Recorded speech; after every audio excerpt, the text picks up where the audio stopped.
Le spectacle qui va vous être présenté s'inspire d'une histoire largement authentique qui s'est déroulée entre 1630 et 1650 dans le Bas-Poitou.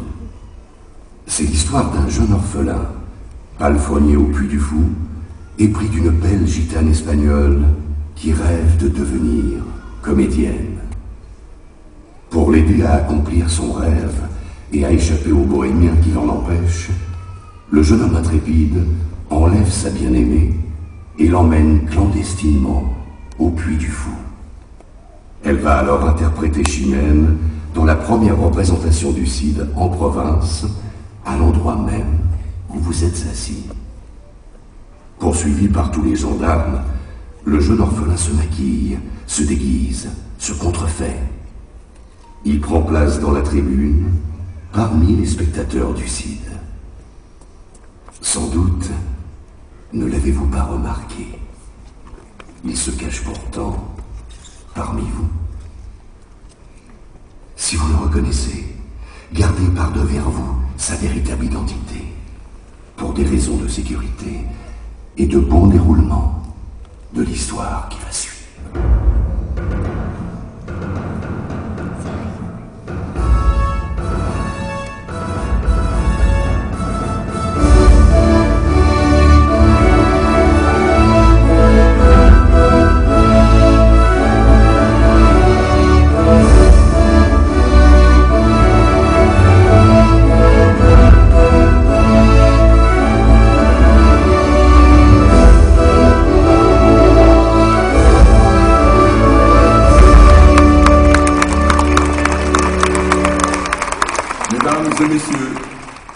Pouvez-vous, s'il vous plaît, demeurer silencieux? Le grand théâtre équestre créé au Puy du Fou, tout juste inauguré en 1637, vous envoie son salut. C'est un honneur pour nous d'accueillir ces acteurs qui ont l'esprit enfin délaissé leur pénates, quittant la capitale. Les grands noms de la scène ont l'humeur provinciale. Cette pièce inédite, dénommée Tragédie, c'est une grande première, va être jouée ici. L'accueil est à haut risque car derrière ce rideau, qui dans quelques instants va s'ouvrir grand pour vous, la troupe du Marais, en quittant ses tréteaux, change de résidence et fait le pari fou d'un accueil incertain ici, au Puy du Fou. Dans le Paris qui pense et qui fait l'opinion, Shakespeare est méprisé. Rubens est ignoré. Le roi, le cardinal ont beau les inonder de compliments royaux et de mille attentions, l'air du temps chez les grands les porte à persifler. À l'heure où l'inculture commande les sifflets, la mode est au sceptique et le siècle au blasé. En votre nom à tous, je voudrais dire merci à l'homme qui, de la France, conduit les destinées. Car sans lui, cette pièce n'eût pas quitté Paris. Se souvenant qu'il fut évêque de Luçon, c'est lui qui a voulu prendre la décision de transporter le Cid pour le jouer en ce lieu. Merci, monsieur le cardinal de Richelieu.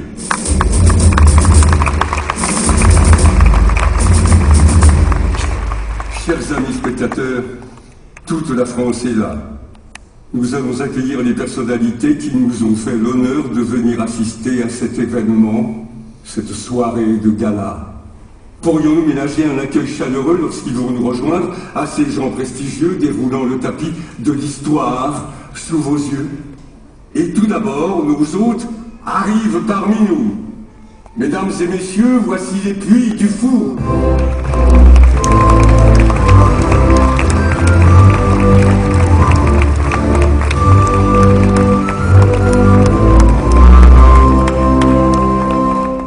Quatre épées qui se croisent quand ils ne sont que trois. Soldats célébrissimes de la garde du roi. Ils nous ont fait l'honneur ce soir d'être présents. Aramis et Athos, Porthos et D'Artagnan. Mesdames et messieurs, les ombres légendaires qui entrent parmi vous sont les trois mousquetaires.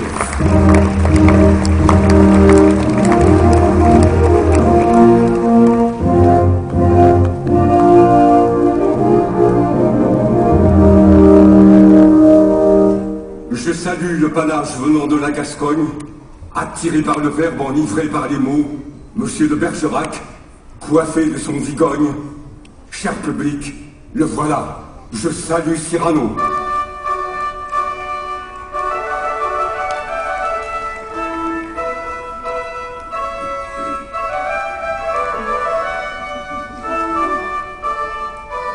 Monsieur le présentateur, on ne présente pas Cyrano. C'est à lui seul qu'échoit l'honneur d'habiller le cortège des mots qui accompagnent ses sorties. On ne salue pas Cyrano, on l'écoute et on l'applaudit. On peut saluer des animaux, des auteurs de compagnie, poètes, écrivains, Carpino, qui parfois avaient des écrits, mais Cyrano c'est autre chose. Un verbe haut, monumental, accrochant les mots aux étoiles, tramant l'intime dans le grandiose, donnant à l'histoire rendez-vous.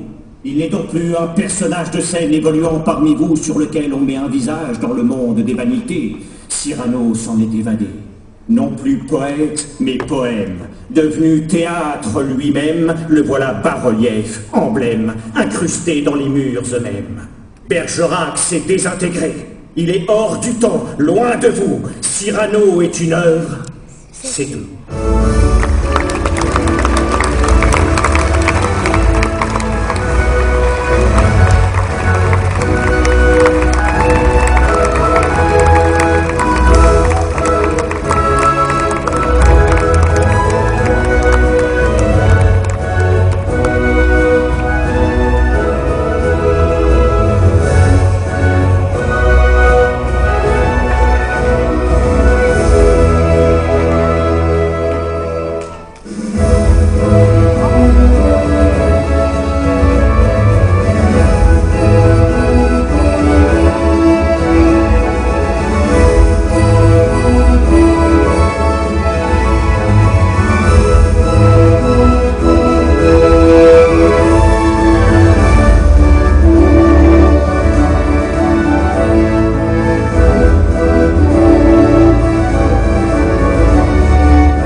Écoute-moi. Je me meurs. Un moment. Va, laisse-moi mourir. 4 mots seulement. Après, ne me réponds qu'avec cette épée. Quoi? Du sang de mon père encore toute trempée? Ma chimène. Ôte-moi cet objet odieux qui reproche ton crime et ta vie à mes yeux. Ah, quelle cruauté qui tout en un jour tue le père par le fer, la fille par la vue. Ôte-moi cet objet. Je ne le puis souffrir. Rodrigue, je t'écoute et tu me fais mourir. Ne bougez pas. Surtout ne bougez pas. On ne vous fera pas de mal si vous ne bougez pas. Et silence sur les bancs. On ne vous en veut pas. C'est à elle là-bas. C'est à la bohémienne qu'on en veut. Cette femme, soi-disant comédienne, et qui est la promise du bossu recherché. N'y a-t-il parmi vous personne pour nous dire où se cache le gredin? Personne pour trahir le galant hors la loi et qui aime en secret Donna Serafina? Nous savons qu'il est là. Tiens, Rodrigue s'est enfui. Rodrigue, il est là, au balcon. Et la Serafina ne vous appartient pas, elle m'appartient à moi. Descends donc, montre-toi, on ne voit que tes bottes. On voudrait voir ta crogne. Mais vous pouvez monter si vous cherchez Bastogne. Venez sur ce balcon, venez lécher mes bottes et caresser ma bosse. Il ne lui manque plus qu'une jupe culotte. Ce n'est pas un vrai homme. Non. Je suis une motte. Je n'ai pas de jugeote. Je suis une linotte. Tu n'as rien pour te battre. Non. Pas les qualités, mais j'ai juste une épée. Alors, viens nous chercher.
Cyrano, ces vilains matamores vont me briser les os.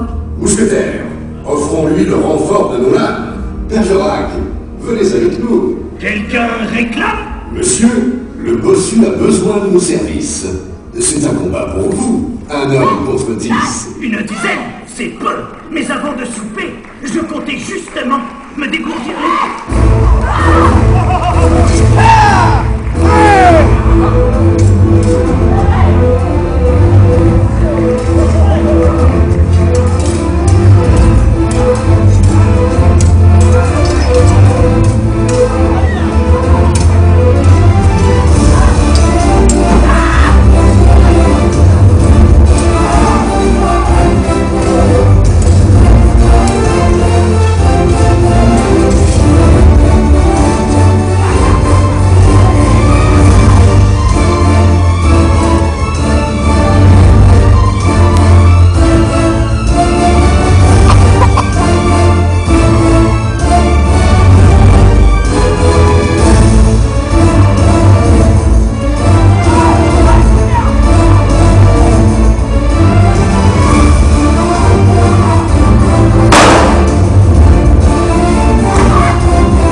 Restez tranquille.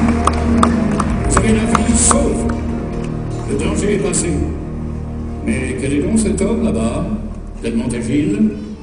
Jaillissement de bravoure, venu s'interposer. Approchez-vous, monsieur. Dites-nous votre nom, pour que tout le théâtre salue votre vaillance et puisse récompenser d'une juste ovation l'inattendue de cet éclat, cette élégance et ce poignet qui n'appartient qu'au mousquetaire. Dites-nous qui vous êtes et qui est votre père. Je n'ai ni père ni mère et je n'ai pas de nom. Que faisiez-vous ici et ce bond sur la scène? C'était pour le public? Non, c'était pour Chimène, monsieur le cardinal. Laissez-moi repartir. Vous êtes recherché? Je suis un homme traqué, la mort par contumace. Je suis un homme en fuite. Eh bien, à cet instant, je lève les poursuites en accordant ma grâce. Je ne suis plus en fuite. Il suffit d'écouter la clameur de ces bancs. Tous les gens du théâtre vous sont reconnaissants de les avoir sauvés.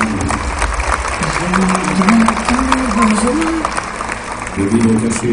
Non. plus besoin de ma bosse. Tu peux rouler ta bosse. Tu peux rouler carrosse. Monsieur le cardinal, pourrais-je mettre fin à tous ces artifices? Voilà bien la surprise. Ma vie n'est pas banale. Il faut que je vous dise. Racontez votre histoire. Je n'ai pas de parents. Je n'ai pas de pays. Mais je sais simplement que je fus recueilli dans un champ. Votre nom? Je n'en ai jamais eu. Je promène un surnom. Le surnom de la ferme où vous fûtes recueilli? Le surnom du printemps où une sœur m'accueillit, au village de Lille. Une sœur dominicaine, amie du Père Joseph. Sœur Marie-Magdeleine. Et quel est ce surnom? Un curieux sobriquet. Bouton d'or. Bouton d'or. Comme la fleur des prés. Bouton d'or. Fleur sauvage. La fleur abandonnée. Petite fleur de hasard, petite fleur défaussée. La fleur des bords de route et des premiers baisers. Première soif du jour et soleil de rosée. La fleur sans origine, sans arbre, sans parenté. Les trèfles à 4 feuilles sont très recherchés comme porte-bonheur. Les lys sont convoités, même les marguerites, amoureuses et feuillées, voyagent en cristal dans des mains parfumées. Mais moi, le bouton d'or, je suis foulé aux pieds.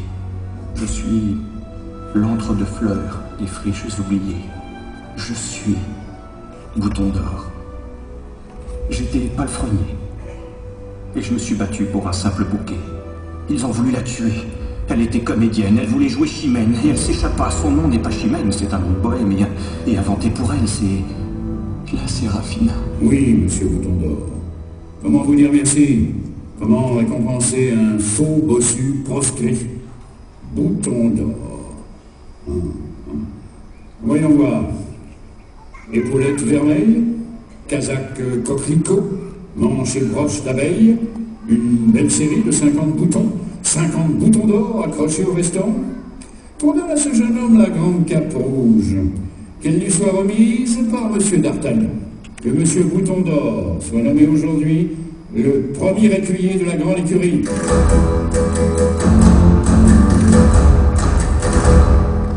Et la Séraphina, qui est prise en otage? J'ai donné instruction à toutes les polices de traquer les gredins et retrouver l'actrice, mais sans jamais céder à la loi du chantage. Mais cela suppose que le vagabondage vers les routes du sud de nos preneurs d'otages puisse être interrompu, et que soient arrêtés ces gibiers de potence qui nous ont échappé.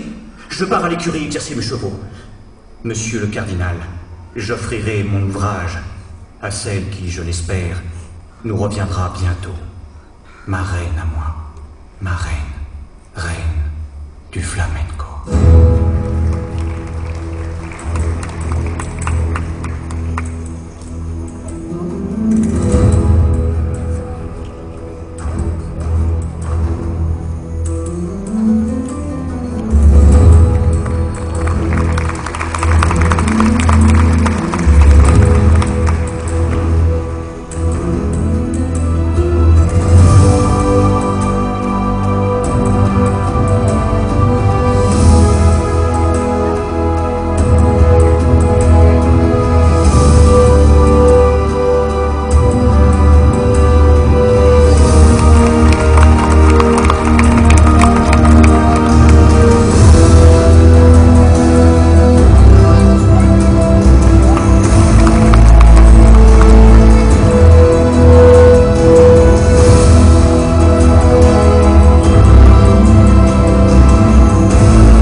Ma bouteille à la mer, jetée par-dessus bord, conduira mon message jusqu'à toi, Bouton d'Or.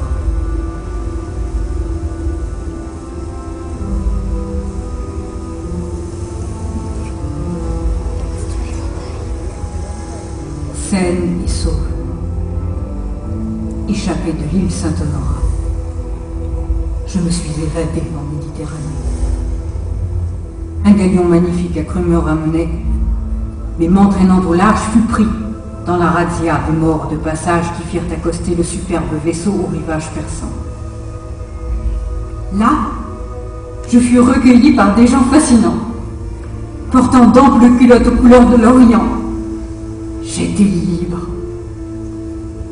Enfin libre. Tout de suite, je cherchais à connaître ce peuple qui m'avait donc sauvé, ces sourires inconnus, ce pays raffiné.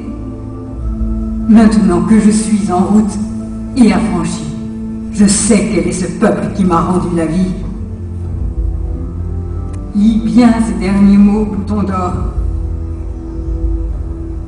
Je te dis bonne chance. J'arrive. Rendez-vous à Paris. Tu me reconnaîtras à mon accoutrement. J'avancerai vers le roi en costume persan, tout dissimulé et coiffé d'un turban. Car je serai moi-même sur la place royale. Je serai la surprise. Surprise. À l'orientale.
Mesdames et messieurs, le roi et la reine Anne, arrivant parmi vous, accueillent à leur côté les amis de la France venant du monde entier. Nous avons le plaisir d'annoncer l'arrivée de la délégation des steppes ukrainiennes, flanquée d'un nom glorieux, libre cosaque d'Ukraine.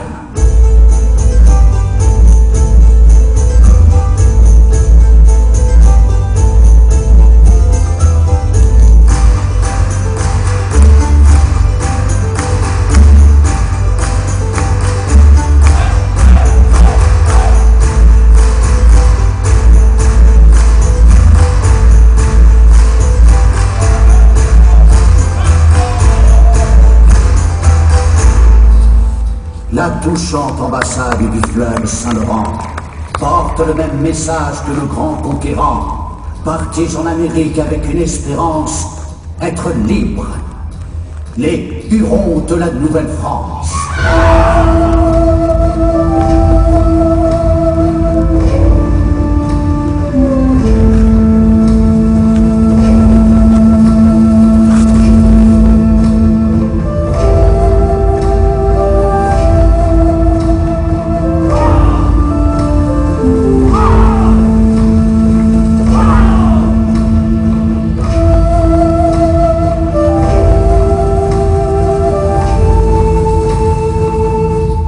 Vêtus de leurs turbans, ils viennent de l'Orient, magiques et envoûtants, les timbaliers persans.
la chamade, je reconnais la sérénade. Je me souviens, c'est la balade de Grenade. Oui, c'est la mascarade de la fontaine des Douvres et les pieds nus dans la cascade de Grenade. C'était comme cette esplanade, je te revois en embuscade, dans les jets d'eau de l'estocade de Grenade.